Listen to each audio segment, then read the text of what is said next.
대한민국 국민 5천만 명이 지금 잠에서 깨어난 자가 있느냐? 전부 잠꼬대하고 앉아 있어요. 알겠습니까? 저 국회의원들이 말하는 거, 지식인들이 말하는 게 전부 잠꼬대지. 그게 뭐 하는 짓이야? 잠꼬대 맞아 안 맞아요? 성인지 예산, 남녀 평등을 위한 예산이 32조야? 잠꼬대 같은 소리하고 앉아있네.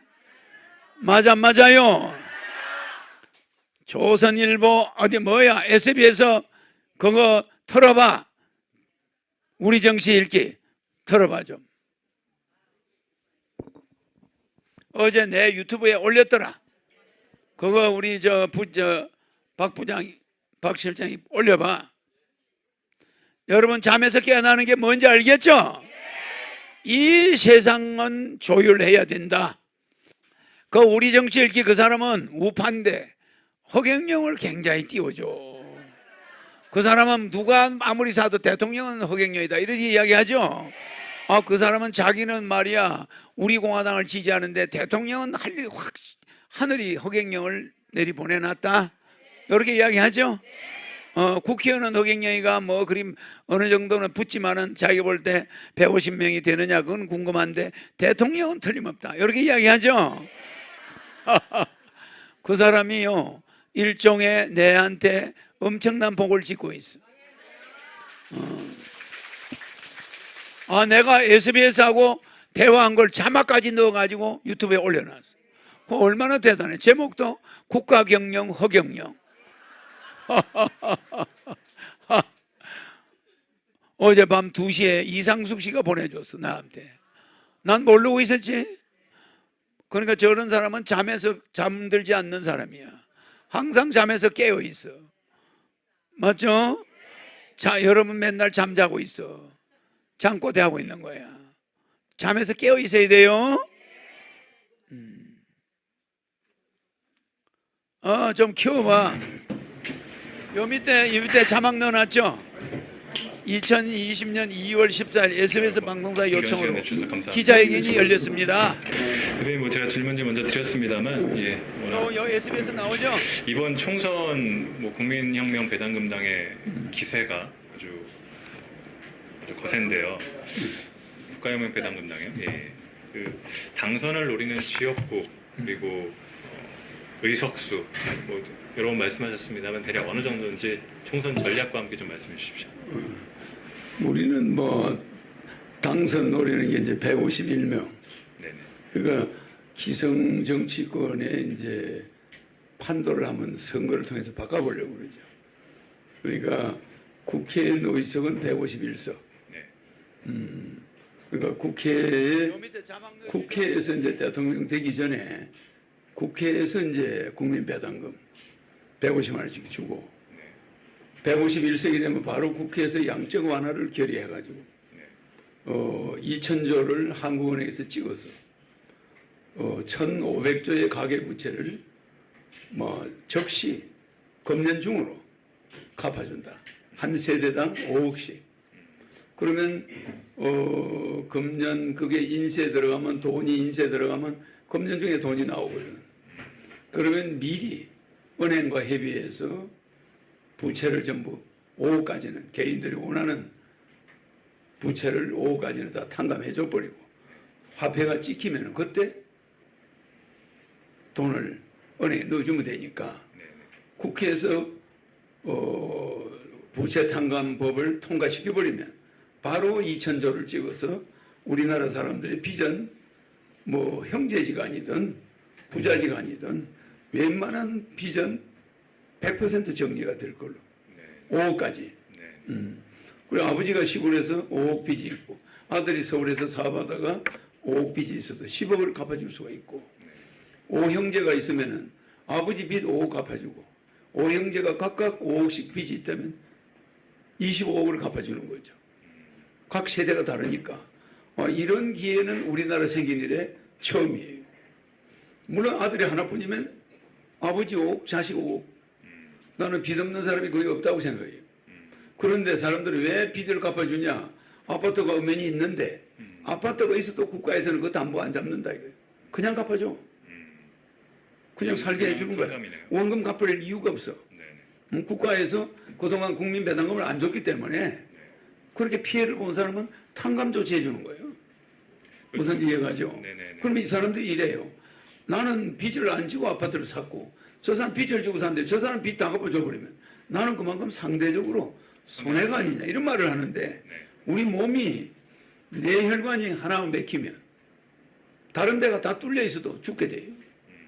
그렇잖아요? 그렇죠. 그러니까 우리 몸이라는 건 이 대한민국에 5천만 명 중에 자꾸 파산자가 많고 은행 빚이 많으면 빚이 없는 사람까지 죽게 된다는 거예요.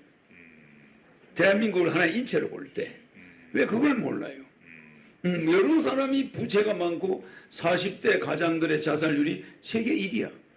그러면 그 사람들이 가족과 생활하는 게 너무 어렵고 실직이 너무 오래 계속되니까 거기에 충격을 받아서 죽은 사람이 많아요. 그럼 그게 우리 혈관이 군데군데 막힌 거야. 그렇잖아요? 그러면 다른 데 멀쩡한 혈관도 죽게 되는 거예요. 그러니까 아무리 자기는 빚이 없어도 빚 있는 사람이 많고 자살자가 많으면 그 영향을 요 받게 밑에 되죠. 글자 자막 그 사람이 올린 거. 그렇죠. 그러니까 빚쟁이가 많으면은 건물 임대도 안 돼요. 그 빚 없는 사람도 고생이야. 그러니까 우리 몸매를 보면 돼. 대한민국이 이 몸이면은 여기저기 막혀보세요. 우리는 죽게 되는 거야. 그런 걸 성안세포도 죽습니다. 네네. 이래서 부채 탕감에 대해서 이의를 제기하는 자는 내 찍을 필요가 없어요. 그런 사람 다른 당을 찍어. 나는 그런 게 혁명은 말입니다. 개혁과 다른 게 혁명은 헌법 기능을 정지시키고 헌법을 새로 만드는 거예요. 그러나 개혁은 헌법을 그대로 두고 세상을 바꾸는 거잖아. 그럼 우리는 헌법 1조부터 다시 재헌을 합니다. 나는 개헌이 아니고 재헌이야. 그러니까 혁명 정부가 들어서야 되는 거죠. 내가 만약에 151명이 되면은 국회에 혁명 정부가 들어간 거랑 마찬가지. 대통령이 그대로 있어도 바꿀 수가 있어요. 대표님 제가 이어서 여쭤보겠습니다. 이제 그 151석이라는 이번에 노리는 의석수 말씀 들었고 또 3.3 정책 실현 관련해서도 말씀하셨는데 국민들이 이제 뭐 배가 들고프면은 네네. 151석을 안 찍어주겠지. 그러면 우리는 몇십 석을 붙어도 다 사퇴해. 그 얘기를 여쭤보려고 했는데요. 네. 그러니까 151석을 못 넘으면은 사퇴하신다는 얘기를 전에 다른 데서 전부 봤는데, 사퇴야. 나는 국회의원에 네. 관심이 없어요. 법을 국민 부채 탕감에 관심이 있는 거지. 그렇죠? 그걸 이번 기회에 안 하면은 국민들 고생 좀 해야 돼. 그럼 응? 그거는 다음 선거로 미루시는 겁니다. 나는 국회 가서 그렇게 월급 받아가면서 어영부영 세월 보내고 싶지 않아요. 알겠죠? 딱 151명이 되면 국회 월급 없어. 무슨 명예직이야. 여기 그 정치혁명 얘기하죠. 혁명에. 네. 그게 그대로 진행이 돼버려. 그럼 뭐 국회의원들이 난리가 나죠. 그리고 국가 법이 막 바뀌기 시작하는 겁니다. 151명이 막 바꿀 수 있지 않겠어요? 네네. 내 마음대로. 또 지지하는 사람들도 있을 거예요. 다른 국회의원들도. 이상하게 블랙홀 현상이 일어납니다. 우리가 151석을 했다. 그러면 투하하는 자들이 많아. 국회의원들이. 그렇지 않겠어요? 대세가 되니까. 대세가 되니까 거대 정당으로 둔갑하면서 헌법을 바꿔 재헌을 해버려. 그러니까 대한민국 민주공화국이다. 이따위 이데올로기는 북한도 조선민주주의 인민공화국이야. 민주공화국이야. 그런 거 이제 헌법에 1조에 넣는 시대가 지났어요. 이데올로기 필요 없어. 국민의 복지가 국민의 생활이 최우선이야. 그러니까 우리 국민은 누구나 150만 원의 국민 배당금을 죽을 때까지 받는다. 20세부터. 그래서 모든 국민이 중산층 이상이 되도록 한다. 그게 헌법 1조야. 알겠죠? 네네. 대표님, 3.3 정책이 이제 보통 지역구 총선이니까 지역구 네. 선거들을 따로 하게 되니까 거기 지역 맞춤형 정책들을 아무래도 제시를 하잖아요. 제시하지 않습니다. 근데 우리는 국가혁명 배당금당은 없더라고요. 그러니까 없습니다. 전체 왜? 없더라고요. 내가 국가혁명 배당금은 지역에서 뭘 개발한다. 이거는 전부 없애라. 왜? 단 한 개도 공약하지 마라. 왜 그러냐? 그런 예산은 이제 그만 쓰고 네네. 국민들 배당금 주는 쪽으로 몰려야 되니까 지역에 뭘 개발한다. 이거는 전부 용서할 수 없는 일이야. 이제는 문화회가 아니고 뭐고 팔아서 처치해가 국민들 줘야 될 판이야. 무슨 건물을 그렇게 지어제끼고 문화예술회관이 뭡니까? 운영비가 1년에 몇십억씩 막 100억씩 들어가는 그런 걸 지어놓고 가보면 거미줄이 바글바글하고 1년에 한두 번 쓰고 운영비는 1년에 돈이 주민들이 내는 세금이 50조 100조가 들어가고 그건 뭐하는 사람들이에요. 그거는 용서할 수 없는 낭비야. 알겠습니까? 그래서 우리 이번에 국회의원들은 무슨 공약을 주로 하냐. 우리는 지역 발전을 중지하겠다. 그 돈을 여러분한테 돌려주고 고만 발전하겠다. 무슨 이해가죠? 뭐 선심성 공사니 뭐니 이거 전부 안 하겠다. 우리는 그거를 국민들에게 현금으로 줘서 국민 빚을 먼저 없애고 150만 원씩 주고 생활이 안정되면 그때 우리가 공사는 신중을 기해서 판단해 보겠다. 모든 지역 발전 예산은 중지하겠다. 이게 국가혁명배당금당의 메인 공약이에요. 그렇기 때문에 뭐 다리를 놓고 딱 뭐하고 다 그건 너희끼리 하라고 그래. 네? 지역 주민이 돈 있으면 그다 가지고 해. 뭐가 나라에서 그런 걸 해줘. 이제 안 해요. 개발이 너무 대가 문제야. 그래가지고 이 나라를 온통 건설 현장으로 만들어놨어. 무슨 말인지 알겠습니까? 환경 다 파괴야. 고만 개발이에요. 고만. 우리가 그린피스는 아니지만 대한민국은 이제 고만 개발하고 국민들 호주머니를 생각해라. 이렇게 우리는 선심성 공약 하나도 없다. 여러분 말이야. 그따구 앞으로 시대를 그런 식으로 가면은 우리는 맨날 국가 예산 저 업자들한테 다 퍼주고 국민은 거지 되고. 그거 이제 더 이상 우리 원치 않는다. 만약에 지역 개발을 공략하는 당이 있으면 우리는 그 당은 국민을 우롱하는 당으로 보겠다. 이렇게 우리는 나가요. 그러니까 모든 사람의 선거 공보물이 똑같아. 모든 지역 개발은 중지한다. 이제 돈 들어가는 거 선심성 공사, 선심성 예산 없다. 이제 모든 돈은 국민에게 돌려줘서 국민 생활이 안정되는 게 우선이다. 최우선이다. 이제 다리가 없어도 괜찮고 도로가 없어도 괜찮아. 왜? 국민이 일단 자살을 안 하고 살 수가 있게 해놓은 다음에 생각해 보겠다. 예. 모든 공사를 뒤로 미루겠다. 네. 기분 나쁩니까? 대표님, 예. 이제 창당 작년에 하시고 사실 첫 선거잖아요. 근데 이번에 예비 후보 등록하신 것만 봐도 거의 1000명에 육박할 정도로 가장 이 후보들이 아주 몰리고 나쁜 놈들이야. 그렇게 그 이번 선거에 굉장히 잘 되고 있는데 어떤 뭐 연결되는 얘기지만 내가 봐도 속이 어떤 시원해. 이유에서 그렇다고 보시나요? 이제 우리 국민들이 조금은 깨어났다는 거죠. 조금은 깨어났어요. 왜? 지금까지는 지방의 국회의원이 서울에 가서 예산 뺏어오는 걸 자랑으로 생각했어요. 그렇잖아요. 이제 그런 시절이 아니야. 땅 따먹기 해서는 안 돼요. 그 지역 국회의원이 지방 중앙정부 가서 예산 얼마 뺏어왔다. 도지사가 얼마를 가져왔다. 이걸 자랑하면서 그 돈은 건설업자한테 다 들어가고 어영부영 저끼리 다 없어져요. 지역 주민한테 아무런 도움 가는 거 없어요. 근데 그걸 마치 자랑인 마야.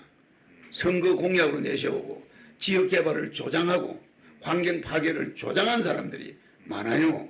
그런 사람을 앞으로 국회의원으로 뽑아주는 한 그런 사람을 도지사나 시의원이나 도의원으로 뽑는 나라 그런 국민은 고생해야 돼. 알겠습니까? 이제는 정신 마인드를 국민들이 바꿔야 됩니다. 이제는 공사 안 하겠다는 사람 중앙정부 예산은 중앙정부에서 몽땅 국민들에게 돌려주겠다는 사람 선심성 예산 남발공사 안 하겠다는 사람 이런 후보를 이런 당을 찍어야 나라가 살고 국민들이 산다는 거 알겠죠? 네, 그래서 아주 지금의 국회의원들하고는 발상이 반대입니다. 저는 원래 자세히 겪어보면 인정이 많은 사람이에요. 괜히 내가 뭐 소리 질러서 하니까 고약한 사람으로 보지 마세요. 아주 인정이 많은데 속으로 국민들 생각하면 우라통이 치미는 이 국민들 생활을 생각하면 우라통이 치미는 거예요. 국민들이 3S, 스크린, 섹스 그렇지 않습니까? 스포츠에 완전히 우민 정책을 써가지고 국민들은 그런 공사를 맨날 해야 되는 걸로 착각하는 거예요.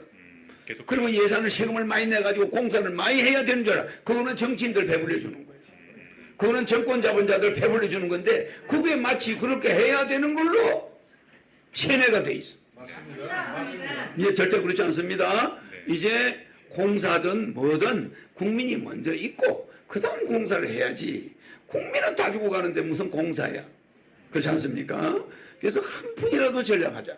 한 푼이라도 아껴가지고 예를 들어서 말입니다. 우리 세금 국회의원 월급이 1조 8천억이야. 1년에. 그리고 지자체가 1조 5천억이에요.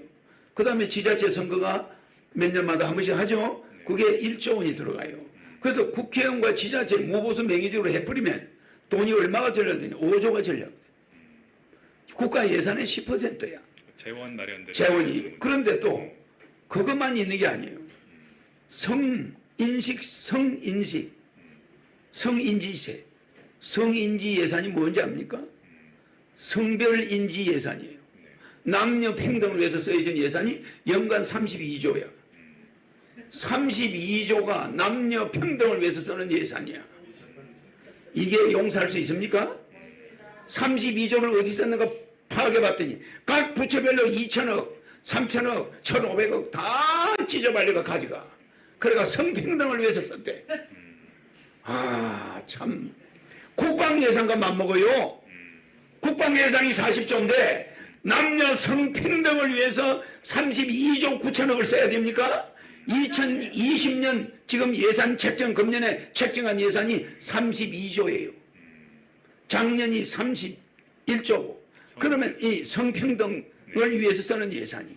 그래가 뭐 남녀 뭐 연구해라, 뭐 성평등을 연구해라, 뭐 저기서 연구해. 이게 뭐 하는 짓입니까? 뭐 국민을 가지고 놉니까? 성평등을 위해서 32조를 써요? 국방 예산이 40조인데 나는 그런 거 용납하지 않아. 예산이 용도가 분명치가 않아. 그거 무슨 재무부가 얼마, 무슨 여성가족부 얼마, 뭐가 얼마 이렇게 쪼개가는데 32조를 보통 몇천억씩 쪼갰어. 이게 이 성평등 예산입니까? 성인지 예산이야. 이름은 성인지 예산. 서류. 내가 아까 준 서류. 자, 보세요.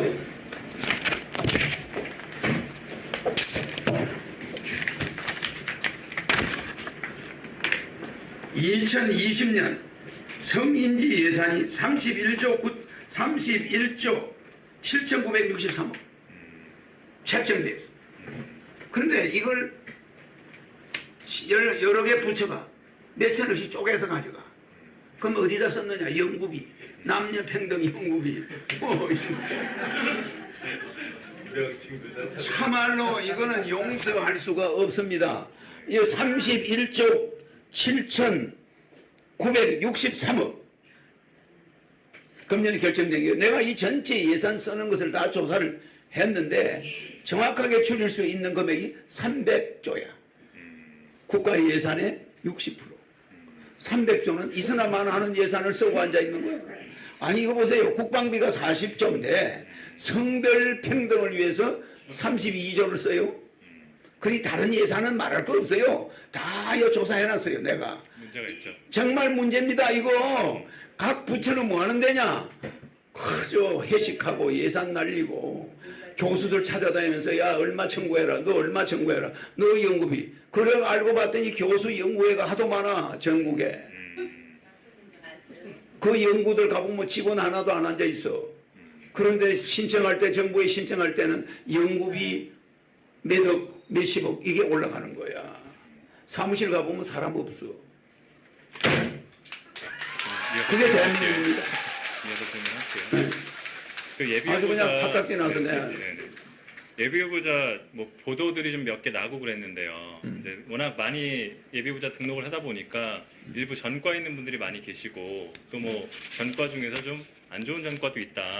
그런 문제들을 지적하는 데들도 있는데 거기에 대해서는 어떻게 보시나요? 그러니까 우리 언론이 네. 잘 보세요. 네. 국가혁명배당금당이 약 1,000명 네, 이제 등록이 되죠. 그렇죠. 그런데 다른 당보다 민주당이나 자유한국당보다 2배죠.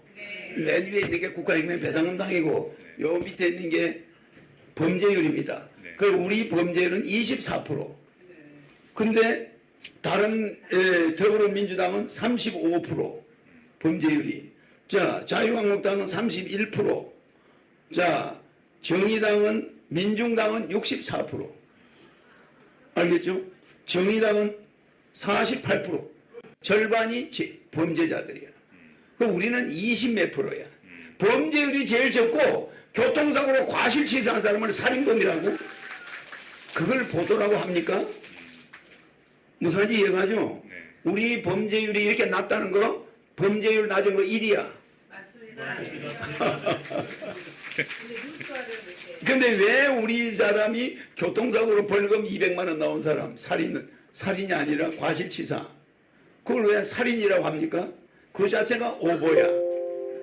그분이 다 내신 명예훼손에 서류에 걸려. 살인이라고 돼 있어요. 에? 그분이 내신 선관위 등록한 서류에 살인이라고 자필로 쓰셨어요. 아 그러니까 그게 잘못된 거예요. 고치셨어요, 이제? 그 고쳤지. 그게 과실치사. 네, 안 고쳤어요 아직. 그래 빨리 과실치사야. 고쳐야 될 것 같습니다. 그래 분명히 그게 사실치사야. 네네네. 알겠죠? 네. 그래 과실치사를 갖다가 왜 살인이라고 그럽니까? 네, 알겠습니다. 그만큼 순진하다는 얘기. 그만큼 순수한 사람들이에요. 근데 그건 다 볼 수 있는 걸로 나와 있으니까 아. 고치셔야 될 것 같습니다. 고쳐야지. 그러니까 그거는 뭐 그러네요. 우리는 재밌어요? 살인이든 그만 볼까? 뭐든 네네. 재밌죠? 내가 SBS 그런 기자에게는 거는 여러분들이 이제 끝이에요. 예산 도둑에 비하면 아무도 조금 있으면 아닙니다. 끝납니다. 알겠죠? 네네. 예산 도둑에 매년 국민들의 돈을 몇백조를 도둑질하는 놈에 비하면 살인 아무도 아니에요. 네네. 대표님 이번에 연동형 비례대표제라고 제도가 좀 바뀌었잖아요. 네, 그래요. 그래서 이제 또 창당하시고 첫 선거니까 뭐 지역구에서도 많이 당선이 되시겠지만 나는 연동형 비례대표제를 노린 사람이 아니에요. 아니, 나는 그런 거 관심 없어요. 관심이 없어요. 예, 왜냐? 어차피 151석을 노리는 거지. 네네. 뭐 연동형 비례대표에서 국회의원 몇 명 데리고 국회 들어간다. 그런 거는 안중에도 없어요. 그래서 우리 기자님은 내 배짱을 모르는데 나는 대한민국을 가지고 세계를 통일하려고 하는 게 목적이잖아. 세계 통일하려고 하는 게 목적이잖아. 그러니까 여러분들은 내가 무슨 한국의 대통령에 뭐 목매는 사람 아닙니다. 그러니까 선생은 내가 어떤 사람인지를 우리 언론은 잘 모르는데 나중에 그 진면목을 보게 될 거예요. 그러면 이번 선거 때 뭐 비례대표로 출마하시거나 그런 일은 나는 뭐 종로로 나가는 사람도 있고 네네. 당 선대위 또 선거대책위원회도 있고 뭐 당 또 선대위에서 또 공천심사위원회도 있어요. 거기서 결정이 나면은 결정 나는 대로 하는 거지. 내가 뭐 마음대로 하는 건 아니에요. 그러나 내 생각에는 나는 전국에 지원 유세를 하는 게 좋아. 그래서 나는 소화적으로 어느 지역에 가서 그런 똘마이 같은 사람들하고 싸우고 싶지가 않아요. 특히 이번 선거에 사실 종로가 굉장히 주목받잖아요. 그래 종로가 주목받는데 이낙연, 나는 네. 나는 말입니다. 그런 사람들을 경쟁자로 보질 않아. 굳이 경쟁할 가치가 없어.